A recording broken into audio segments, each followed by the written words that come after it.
Graça e paz, minha gente. Fiquem de pé mais um pouquinho. A gente começa já. Olha para o irmão que está do seu lado assim e diz para ele: que bom que você veio. Dá um abraço bem gostoso nele. Se Deus tem uma palavra para você nesta noite, você crê nisso? Agora abra a sua Bíblia comigo em 2 Crônicas, capítulo 20. Deixa a sua Bíblia aberta nesse capítulo. Vamos ler alguns versículos.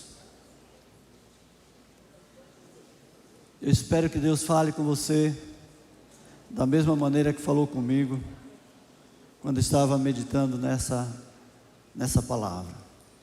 O tema da mensagem é esse: o que fazer quando não se sabe o que fazer, né? Não sei se você já passou alguma situação dessas. Eu já passei algumas. O que fazer quando não se sabe o que fazer? Aí a palavra de Deus vai nos dizer o seguinte: depois disto, os filhos de Moabe e os filhos de Amon, com alguns dos meunitas, vieram a peleja contra Josafá. Então vieram alguns que avisaram a Josafá, dizendo: grande multidão vem contra ti da além do mar e da Síria, e eis que já estão em Azanon-Tamar, que é em Gedi. Então Josafá teve medo e pôs-se a buscar ao Senhor, e apregoou um jejum em todo Judá. E Judá se congregou para pedir socorro ao Senhor. Também de todas as cidades de Judá veio gente para buscar ao Senhor.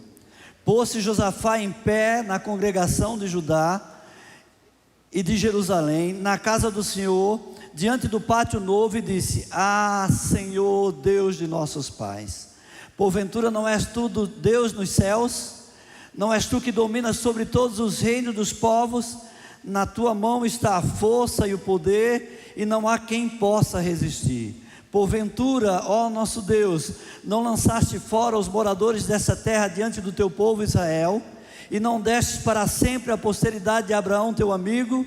Habitaram nela, e nela edificaram um santuário em teu nome, dizendo: se algum mal nos sobrevier, espada por castigo, peste por fome, nos apresentaremos diante de ti, diante desta casa, pois o teu nome está nesta casa, e clamaremos a ti na nossa angústia, e tu nos ouvirás e livrarás. Agora, pois, eis que os filhos de Amon e de Moabe, do monte Seir, cujas terras não permitisse Israel invadir, quando vinham da terra do Egito, mas deles se desviaram e não destruíram, eis que nos dão o pago, vindo para lançar-nos fora da tua possessão que nos deste em herança. Ah, nosso Deus, acaso não existe força para resistirmos a esse grande mal que vem contra nós, e não sabemos o que fazer, porém os nossos olhos estão postos em ti. Todo Judá estava reunido em pé diante do Senhor, como também suas crianças, suas mulheres, seus filhos. Então veio o Espírito do Senhor no meio da congregação sobre Jaziel, filho de Zacarias, filho de Benaia, filho de Jediel, filho de Matanias, levita dos filhos de Asaf, e disse: dai ouvidos todo Judá, e vós moradores de Jerusalém, e tu, ó rei Josafá, ao que vos diz o Senhor: não temais, nem vos assusteis por causa dessa grande multidão, pois a peleja não é vossa, mas de Deus. Eu não sei quantos problemas você tem passado, eu não sei quantas lutas você tem enfrentado, mas eu sei que existe um Deus todo-poderoso que nos faz triunfar no meio das batalhas. Vamos orar? Vamos agradecer a Deus. Deus te trouxe aqui nesta noite para te dizer que a tua causa tem solução. Deus te trouxe aqui nesta noite para dizer que Ele não se esqueceu de você. Deus te trouxe aqui nesta noite para dizer que quando você não sabe como resolver, Ele sabe, Ele tem um controle. Senhor, nosso Deus e nosso Pai, cuja presença estamos, e queremos te agradecer, Senhor, pelas batalhas, pelas lutas, pelas provas, porque elas nos aproximam mais de ti, Senhor, ela nos faz chegar mais perto de você. Por isso, Pai, nesta noite, derrama da tua graça, da tua unção, fala conosco, alegra o coração desse meu irmão e dessa minha irmã que está passando por provas e por lutas. Nós clamamos assim e oramos assim em nome de Jesus, amém. Podeis sentar. E aí? Você já chegou a alguma situação que não sabia como resolver? O que fazer quando não se sabe o que fazer? No início do meu casamento com a Nalda, pouco tempo depois, ela ficou gestante do Diel, e aí eu passei por uma luta que eu não sabia o que fazer. Nós morávamos em Palmeira dos Índios, no interior, e a Nalda era uma pré-diabética. O que acontece com a mulher quando ela é pré-diabética é que ela se torna gestante, o período da gestação ela fica diabética. Só que a Nalda ganhou o Diel e continuou diabética. E ninguém conseguia, os médicos em Palmeiras, a gente não sabia nem o que era um endocrinologista. E a gente não sabia como controlar aquilo, tratavam de anemia. Eu sei que a Nalda, o Diel já foi um milagre, que nasceu de 7 meses, eu não vou contar o testemunho do Diel hoje, que é muito longo. O Diel nasceu de 7 meses, e ele nem sequer chorava, ainda não tinha completado os 9 meses, e a gente já estava nessa batalha. A Nalda chegou a ficar com 34 quilos, ficou definhando. E um dia, eu cheguei na igreja, era um culto de oração, aqueles cultos que eu parava às vezes para ouvir a voz da noiva clamando, e naquele culto de oração, eu me desmanchei na presença do Senhor, disse: Deus, você vai me deixar sozinho mesmo, você vai levar a Nalda, vai me deixar sozinho com o Diel? E eu clamei ao Senhor, disse: Deus, se existe alguma solução, se existe algum médico que pode me ajudar, que pode me direcionar, me leve até esse médico, me conduza até esse médico. E quando o pastor levantou a igreja de oração, ele levantou cantando daqueles hinos que não tem como você esquecer. E o louvor dizia: se Cristo comigo vai, eu irei, e não temerei, com gozo irei, comigo vai. É grato servir a Jesus, levar a cruz. Se Cristo comigo vai, eu irei. Aquilo me deu um ânimo, me deu uma alegria, me botou para cima. E no outro dia eu saí para trabalhar. Eu dirigi uma fábrica de tijolos em Palmeira dos Índios. E quando eu abri o escritório daquela fábrica, chegou um fornecedor de lenha chamado Seu Leonardo Pinto. Aquele homem tinha 70 anos. Ele me viu meio para baixo, disse: o que está acontecendo com você, Gilvan? Eu contei a história. Ele disse: olha, eu tenho 2 filhos que é médicos, se formaram em Santa Catarina, e o meu médico aqui em Alagoas é o Dr. Diógenes Bernardes. Os meus filhos se formaram com ele, e a minha saúde eu devo primeiramente a Deus e depois ao Dr. Diógenes Bernardes. Eu sou portador de diabetes. Aí fez um bilhetinho, me encaminhou para o Dr. Diógenes Bernardes. Quando ele acabou de fazer o bilhete, eu lembrei da oração que eu tinha feito um dia antes. Eu disse: Senhor, se existe algum médico que possa me ajudar nisso, me direcione para ele. Eu não sabia o que fazer, mas Deus tem o controle remoto das nossas vidas em sua mão. Ele sabe como resolver isso. Aquele médico foi um anjo de Deus. Ele cuidou da Nalda, ele atendia a Nalda, ele orientava a Nalda por telefone, ela em Palmeira dos Índios, aqui em Maceió. Pouco depois desse tempo, Jesus batiza a Nalda com o Espírito Santo. Ela disse: pronto, agora Deus vai me levar mesmo, porque já me batizou com o Espírito Santo. Era o começo da nossa vitória. O Diel, quando completou os 9 meses, chorou. E ficou eu, a Nalda e uma cunhada minha travado na porta, todo mundo querendo entrar para ver o Diel chorando. Aí a Nalda, a autoridade de mãe é uma coisa séria. A Nalda disse: quem vai entrar sou eu, que sou a mãe, né? E ela entrou. Mas e você? O que fazer quando não se sabe o que fazer? O texto nos diz que há um inimigo que batalha contra as nossas vidas. Eu não sei se você já enfrentou ou se está enfrentando uma situação assim, e está se sentindo cercado, sem uma saída, sem uma solução. É exatamente dessa maneira que Josafá, rei de Judá, se sentiu quando os moabitas e os amonitas vieram contra Judá. Note a sua primeira reação quando ele ouviu as palavras do mensageiro. Ele ficou alarmado, ele ficou com medo. Tem lutas que elas nos causam medo, tem lutas que elas nos atemorizam. Não é assim que muitos filhos de Deus reagem quando se veem contra a parede, quando perde o emprego, imediatamente vê o medo e diz: e agora o que eu vou fazer? Como é que eu vou arrumar dinheiro? Como é que eu vou pagar as contas? Ou quando o seu filho é atacado repentinamente por um vírus ou por uma doença que faz a temperatura subir a 40 graus, eu não sei, eu já passei por isso, já levei o Diel uma vez para o hospital, 40 graus, tiraram a roupa do Diel e começaram a banhar ele com água e álcool para a temperatura baixar, e às vezes você não sabe o que é aquilo. Ou quando houve uma notícia que o câncer atacou os seus amados, ou quando eles passam por uma cirurgia séria, qual é a relação mais comum? Medo. Medo. Nós temos medo. E o que fazer nessas horas? Josafá, ele não tinha solução, mas ele sabia onde buscar a solução.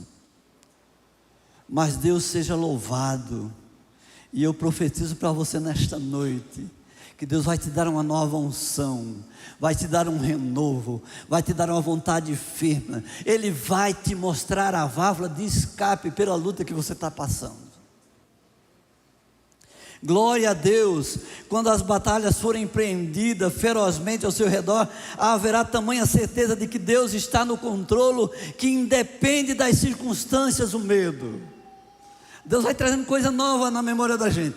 Eu lembro que uma vez eu estava saindo de um culto de ação de graças aqui na casa de uma irmã, no tabuleiro. Eu tinha uma Kombi, e quando eu fui chegando para levar os instrumentos naquela congregação onde a gente congregava, outra Kombi veio e bateu de frente, e o inimigo era pegar a mim e a Carol ainda ficou com o pé todo cortado atrás, né? E o resultado foi que daquela Kombi que era um 87, eu passei para uma 96, Deus nos trouxe bênção.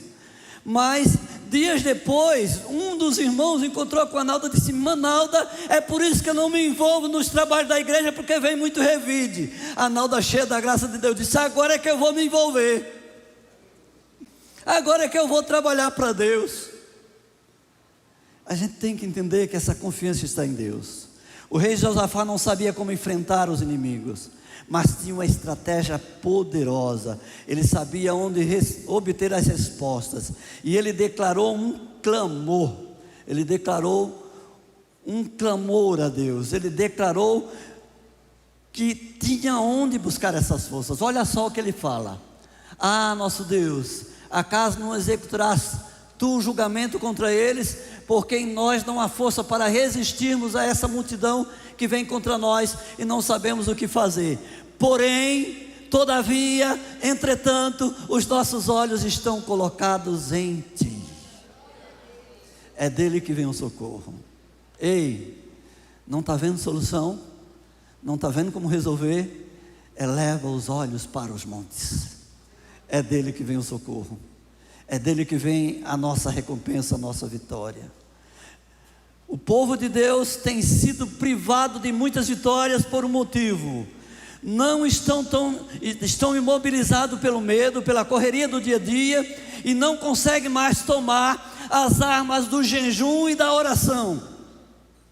Nós estamos esquecendo de coisas prioritárias. Nos reunimos para comer, nos reunimos para beber, nos reunimos para festejar, mas nos reunimos muito pouco para orar e buscar a presença de Deus. Por que a igreja primitiva era vitoriosa? Eu vi hoje na aula de líderes, o pastor Zé Carlos dizendo que eles tinham tudo em comuns: a comunhão, o partir do pão, a oração, a doutrina dos apóstolos. Eles tinham tudo em comum. Eles gastavam e se deixavam gastar na obra de Deus. Não temos força para enfrentar esse exército que vem contra nós. Não sabemos o que fazer, mas os nossos olhos estão postos em ti. Deixa eu dizer uma coisa para você: a oração, ela muda o curso da história. A oração, ela é algo tremendo.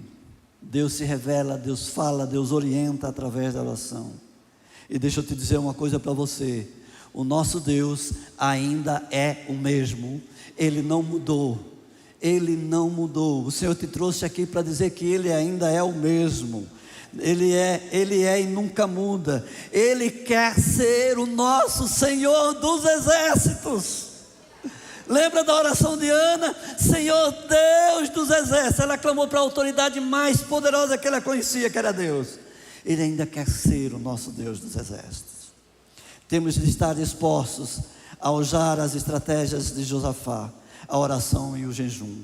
Mas Josafá usou outra estratégia. Depois de receber a palavra de Deus, Josafá começou a adorar e a louvar ao Senhor. Ei, louvar quando tudo está bonitinho, quando tudo está perfeito, é bom demais. Mas louvar quando você está na prova, louvar quando as coisas não vão bem, é difícil. Eu contei o testemunho aqui de manhã de uma irmã que eu conheci, uma serva de Deus, muito simples, muito humilde. E ela estava num domingo, acordou de manhã, o esposo desempregado há muito tempo, não tinha nada em casa, estava a maior fartura, fartando arroz, fartando feijão, fartando um bocado de coisa, certo? E os meninos acordam, aquela escadinha, aí o mais pequeno chega: mãe, tem gogó? Tem não. Ela disse: Jesus, como é que eu vou para a escola dominical hoje? Isso era um domingo. O esposo conseguiu uma diária para encher uma laje. E saiu de casa sem tomar café. Aí vem um mais velho: mãe, tem cuscuz? Não tem. E o Espírito Santo chegava e dizia: louve, louve, louve. Aí ela começou a louvar. Aí daqui a pouco ela parou: louvar com fome? Não vou não, Jesus, não vou louvar com fome, não vou não. Parou. E o Espírito Santo: louve, louve. De repente bate na porta dela. Era uma irmã que estava quase na mesma situação dela, mas que tinha conseguido comprar um galeto, dividiu a metade e levou a metade já temperado para ela. Mas e o gogó? E o cuscuz? Passou mais um pouquinho, o Espírito Santo: louve, louve. E de repente, alguém bate na porta. Era um irmão, disse: irmã, desde 4 horas da manhã que Deus me inquieta para ir no mercado e fazer uma feira para você. E aquela feira tinha de tudo que ela estava precisando. Ela foi para a escola dominical. Lá vem o esposo quase meio-dia com fome. Aí ela olha para o marido: meu filho, vá para casa que tem um galeto assado ali esperando. Olha que coisa linda. Clama a mim e responder-te-ei. O texto nos fala que Josafá estava enfrentando um problema superior às suas forças. Ele estava encurralado, era uma confederação de inimigos, era uma conspiração, era uma ameaça real, iminente e mortal. O ataque era certeiro, a derrota inevitável, uma causa perdida. Não havia nenhum sinal de esperança diante dessa desigualdade. Josafá se humilha e o resultado foi que ele recebeu a maior vitória de toda a sua vida. Mas, e aí? O que fazer quando eu não sei o que fazer? O que fazer quando eu não sei o que fazer? Como a gente resolve isso? A oração. Oramos com mais frequência, com mais favor quando estamos passando por tribulações. As provas não vêm para nos destruir, mas para nos fazer andar de joelhos. Eu disse de manhã e vou dizer aqui: eu nunca vi ninguém levar uma rasteira estando de joelho. Mas quando orar? O texto inteiro ela vai apresentar algumas razões. Quando orar? Primeiro, quando o inimigo nos ataca. Josafá convocou a nação para orar. Na hora do perigo, do cerco, da ameaça, estamos sendo atacados. Há uma orquestração do maligno atingindo nossas famílias, igrejas, forças extraterrenas, tem agitado, tem agido contra nós. O mundo está invadindo as nossas famílias. Há um cerco perigoso. Precisamos orar, precisamos clamar ao Senhor. Olha qual era o sentimento dele: sentimento de fraqueza. Senhor, em nós não há força, eu não sei como resolver, eu não sei como sair dessa situação. Deus te trouxe aqui para te dizer que a oração muda as circunstâncias. Aleluia. Quando devemos orar? Quando nos sentimos com medo, tem coisa que nos assusta. Ei, está com medo? Ore, busque a presença de Deus. Josafá teve medo, buscou o Senhor. O medo não o afastou de Deus, mas os levou para Deus. Eu gosto disso. Quem é crente, irmão, quem é crente não tem mimimi não. Quando o medo chega, ele corre para os pés do Senhor. Ele corre para a presença de Deus. Quando os nossos recursos acabam, precisamos buscar aquele que está no trono. Lembra de Paulo? No naufrágio do navio, chegando na ilha de Malta, se não me falha a memória. Paulo está sucumbindo. Paulo está perdendo a esperança. E naquele momento, Deus manda um anjo descer do céu e ir até onde Paulo estava e dizer para Paulo: eu tenho te dado essas 276 vidas que estão dentro desse navio. Nenhum fio de cabelo deles vai se perder. Vocês vão chegar em uma ilha. Quando os recursos humanos terminam, entram em cena os recursos divinos. Quando não sabemos o que fazer, o que a gente precisa fazer, a gente precisa ser sincero. A gente precisa confessar a Deus. Em nós não há força, há uma incapacidade geracional, não sei o que fazer, mas a gente precisa colocar os olhos em Deus. A gente precisa buscar a presença do Senhor. Porém os nossos olhos estão, como orar? E aí, como orar? Com jejuns, com oração. Quem jejua tem pressa, quem jejua está dizendo que tem algo mais urgente. Deus, eu vou consagrar porque eu quero ver a tua glória. Eu vou consagrar porque eu quero mortificar a minha carne. Eu vou consagrar porque eu quero ter vitória. Quem jejua tem pressa. Aleluia. As pessoas, olha só, eles atendem. Eu acho lindo o mover do Espírito Santo de Deus.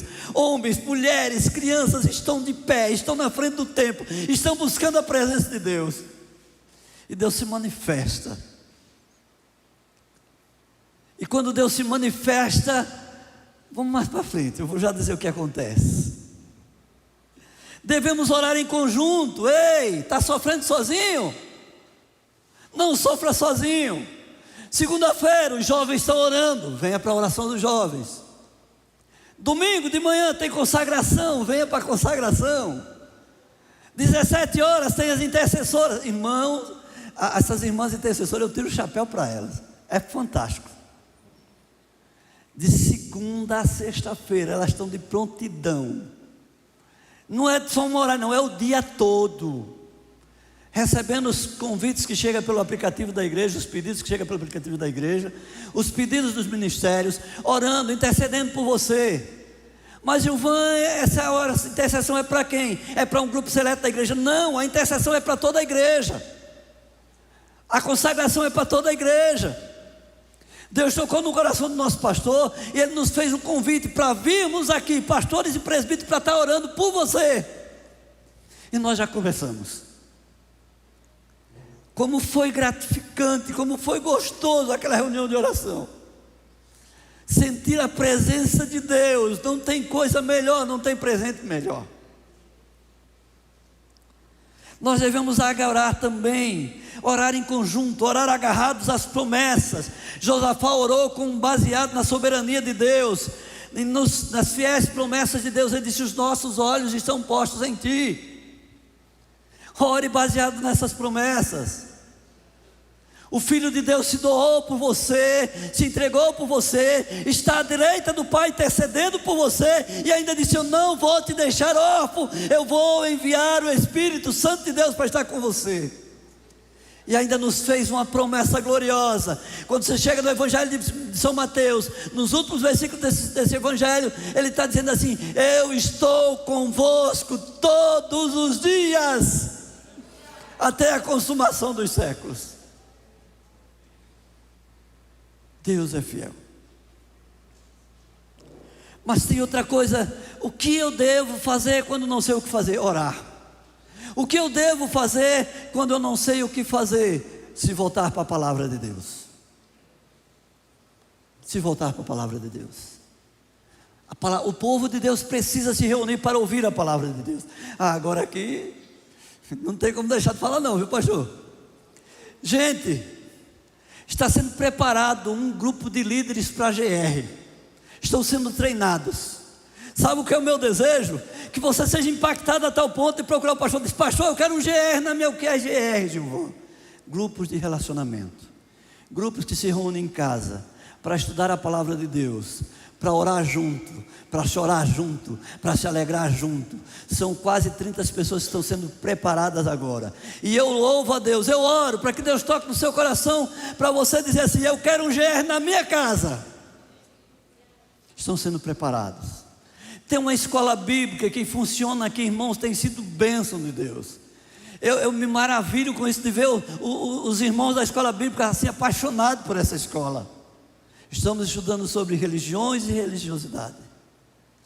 Na quarta-feira está tendo relacionamentos. E essa mensagem de quarta-feira é trabalhada no GR. O povo de Deus precisa parar para ouvir a palavra de Deus.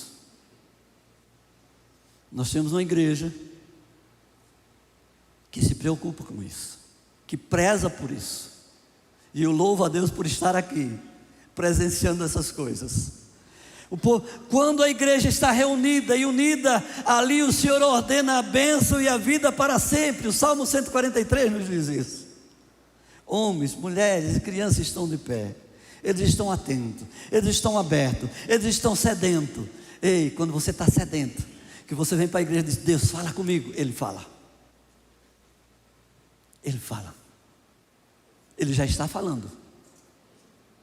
A palavra de Deus é a espada do Espírito. Por ela cremos, por ela vivemos, por ela somos sustentados. Ela é alimento, ela é riqueza. Ela é a espada do Espírito que faz divisão entre alma e medulas. Deus fala, mas nós precisamos ouvir a sua voz. O povo de Deus precisa compreender que se Deus está ao nosso lado, nós somos mais do que vencedores. Romanos 8,32. Se Deus é por nós, quem será contra nós? Aquele que nem o seu próprio filho poupou, antes os entregou por nós, como não nos dará com ele também todas as coisas? Quem nos separará do amor de Deus? Será a tribulação, a espada, a fome, a perseguição? Nada, eu gosto disso, nada pode nos separar do amor de Deus, nem o presente, nem o porvir. Louvado seja o nome do Senhor. O povo de Deus precisa compreender que a vitória vem do Senhor e não do nosso esforço. A vitória vem do Senhor, Ele é vencedor e invicto em todas as batalhas. Precisamos confiar e descansar nele. Sabe o que acontece aqui? Deus tratou do sentimento deles, curando-os do medo. Não temais, nem vos assusteis por causa dessa grande multidão. A peleja não é vossa, é de Deus. Deus tomou a causa deles em suas mãos. A peleja não é vossa. Vede o salvamento que o Senhor vos dará. E mais uma coisa, Deus prometeu estar com eles. Ele disse: porque eu estou convosco. Louvado seja o nome do Senhor. Louvado seja o nome do Senhor. Mas teve mais uma coisa que o povo de Deus fez. O que eu devo fazer quando eu não sei o que fazer? Orar, se voltar para a palavra. Mas você precisa também adorar. Você precisa se voltar para Deus. Gente, o louvor, ela é uma arma de guerra. Josafá não enfrenta o inimigo com um exército, mas com um coral. O louvor foi a arma que Deus pôs nas mãos do povo para vencer a guerra. O louvor foi a arma que desbaratou o inimigo. O louvor é a arma de guerra. O povo não tinha que pelejar, tinha que louvar. Tinha que louvar. O louvor nos põe acima das circunstâncias, é um ato de fé. E eu que diga isso. E eu que diga isso. Quantas vezes eu vi o Everton cantando aqui: ó Deus, abre a porta para mim, ao lugar que tu tem. E o Deus desempregado, sem ter trabalho em casa, eu aí nos bancos como você está, eu dizia: Deus, você sabe onde tem uma porta de trabalho para o meu filho. Eu vou contar isso sempre que eu puder, para motivar a sua fé. Quando o louvor estiver adorando aqui, faça desse louvor a sua canção, a sua adoração, a sua oração. e descanse nos braços do Senhor. O louvor não é apenas para a hora da alegria, ele não é a consequência da vitória, mas a causa da vitória. Talvez até aqui você tenha se queixado, chorado, murmurado pelos seus problemas, pelo seu casamento, pela sua família, pela sua saúde, pelas suas finanças, pelo emprego, pela escola. Está tudo ruim, está tudo errado, nada presta. Comece a louvar. Louve a Deus pelas provações. Louve a Deus pela sua família. Louve a Deus pelo seu cônjuge. Louve a Deus pelos seus filhos. Louve a Deus pelo emprego. Esse dia eu amanheci o dia e olhei para a Nalda. Eu não aguentei, eu fui lá, abracei ela e beijei e comecei a agradecer a Deus. Porque no meio daquelas lutas todas, eu tinha outro clamor. Eu vou dizer isso pela primeira vez em público. Eu tinha outro clamor. Eu temia que a Nalda criasse uma repugnação sobre o Diel. Que olhasse para o Diel dizia: você é o culpado de eu estar assim. E eu orava para que Deus não gerasse isso no coração dela. Mas sabe o que Deus gerou no coração da Nalda? Amor pelo Diel. Amor, zelo, carinho. E ainda hoje é desse jeito. E eu conversei com ela essa semana. Ela disse: como é que eu ia criar isso se ele estava sofrendo do mesmo jeito que eu? Foram lutas que a gente passou, mas nós não passamos sozinhos. Porque aquele que me prometeu que ia me dar uma família, que ia abençoar a minha família, tem me sustentado até aqui. Quando eu olho para a vida dos meus filhos, quando eu olho para onde Deus levou Carolina, eu só tenho que glorificar ao meu Deus. Ele é o mais interessado pela sua família, pela sua vida, pelo seu bem-estar. Deus te trouxe aqui para dizer que Ele te ama. O louvor muda as circunstâncias impossíveis. O louvor aciona a mão do Deus Todo-Poderoso. O versículo 22, olha só o que fala. Abra a sua Bíblia e acompanhe comigo.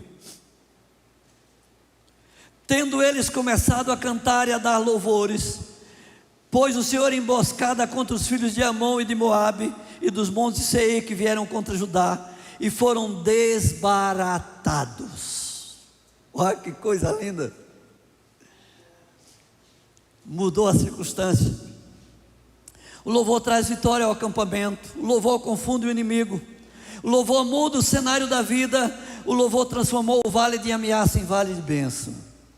Como eu disse, o louvor é causa de vitória e não apenas o resultado da vitória. O louvor não é apenas para a hora da alegria. Eita, irmão. O louvor, não espere o arco-íris dar as suas cores para você louvar a Deus. Louve-o no meio da tempestade. Não espere o vendaval da sua família se acalmar para louvar a Deus. Louve a Deus e Ele converterá a sua família em bonança. Não espere sair do vale para louvar a Deus. Louve-o no vale, pelo vale Deus converterá em um manancial. Não espere os muros de Jericó cair para você trocar as trombetas de louvor. Toque as trombetas para muralhas caírem. Louvado seja o nome do Senhor. Eu falei de manhã, eu vou tentar falar agora.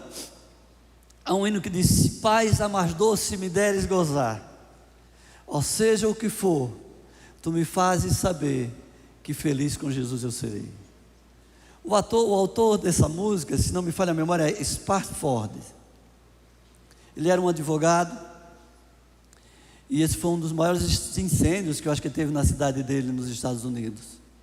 Mas antes disso, ele já tinha perdido um filho. A primeira perda da família ocorreu, o menino teve uma febre muito alta e acabou morrendo. Depois a cidade onde ele estava pega fogo, e ele leva um grande prejuízo, mas mesmo assim, por quase 2 anos, ele e a esposa trabalham ajudando pessoas que estavam necessitando de ajuda, porque a cidade tinha pegado fogo. Ele era muito amigo do evangelista Moody, e ele queria ver uma das ministrações de Moody. Aí combinou com a família de ir ver essa ministração, e entraram no navio. Só que no dia de entrar no navio, ele teve um problema para resolver, e mandou a esposa, e se não me falha a memória, as 4 filhas. Quando chega no meio do oceano, os 2 navios se chocam, e o navio onde a família dele estava afundou dentro de 12 minutos. num dos lugares mais profundos do oceano. A esposa foi a única que escapou. E depois de socorrida em um barco, quando chegou em terra, ela manda um telegrama para o esposo, disse: eu cheguei sozinha. Aí ele pega um navio e vai ao encontro da esposa. E quando está passando no mesmo local onde mais ou menos o acidente ocorreu, o comandante do navio disse: olha, foi aqui que o navio sofreu um acidente e as suas filhas foram ceifadas. Aí ele começa a escrever: se paz a mais doce me deres gozar, ó seja o que for, tu me fazes saber que feliz com Jesus eu serei. Quando ele encontra com a esposa, os dois se abraçam, ele diz: as nossas pequenas estão guardadas, e breve nós estaremos com elas. O que fazer quando eu não sei o que fazer? O Ministério de Louvor pode vir para cá, porque o povo louvou.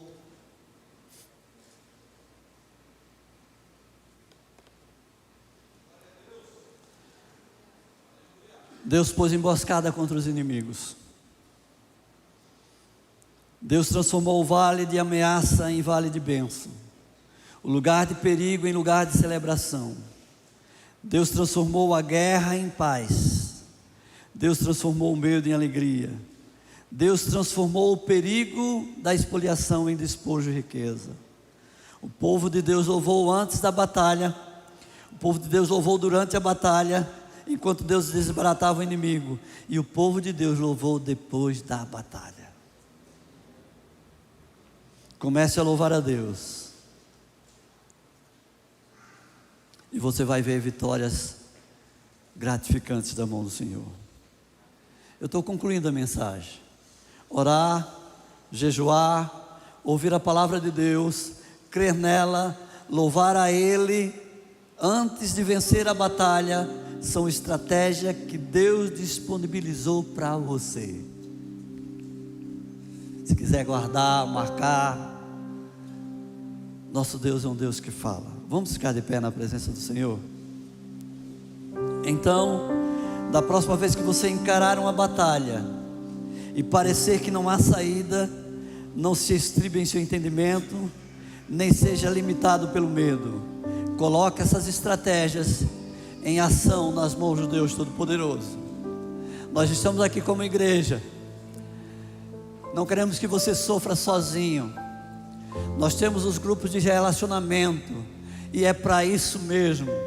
Temos uma igreja grande, é impossível que o pastor Arri dê assistência a todos vocês, mas nós temos pastores, como o pastor Guilherme, pastor Nilson, pastor José Carlos, pastor Rony, pastor Joãozinho, pastor Denis. Nós, como presbíteros da igreja, estamos aqui para caminhar juntos, para lhe ajudar naquilo que for possível a gente lhe ajudar. Então não deixe de buscar a presença de Deus, não deixe de vir para a casa de Deus. Ei, você que está em casa, não sofra sozinho. Nós estamos aqui para te ajudar, para orar por você, para chorar com você. Eu sei, mas você não sabe o meu problema, irmão. Sim, eu não sei, mas eu sei quem pode solucionar o seu problema. Eu sei quem pode te ajudar. Eu sei quem é socorro bem presente. Aleluia! E Ele está aqui nesta noite. Eu vou pedir para o ministério louvar ao Senhor. Em seguida a gente volta para orar junto. Louvado seja o nome do Senhor.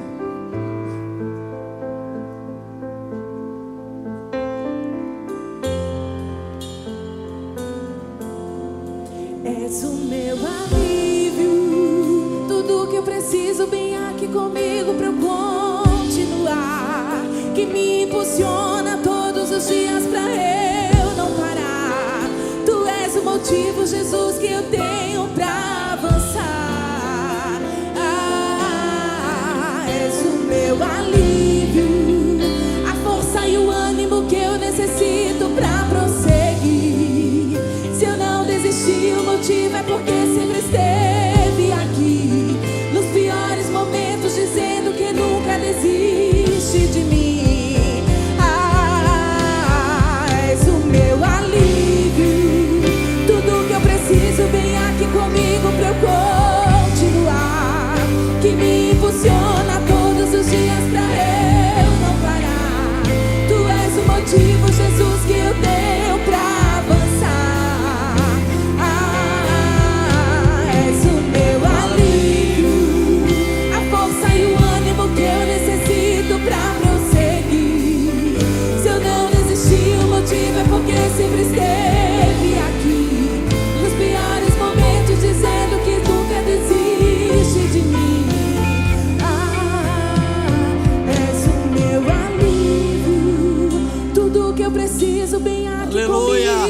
cante isso.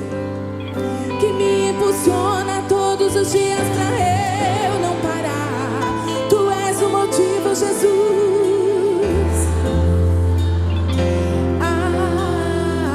És o meu alívio, a força e o ânimo que eu necessito pra prosseguir. Se eu não desisti, o motivo é porque sempre esteve aqui. Nos piores momentos, dizendo que nunca desiste de mim.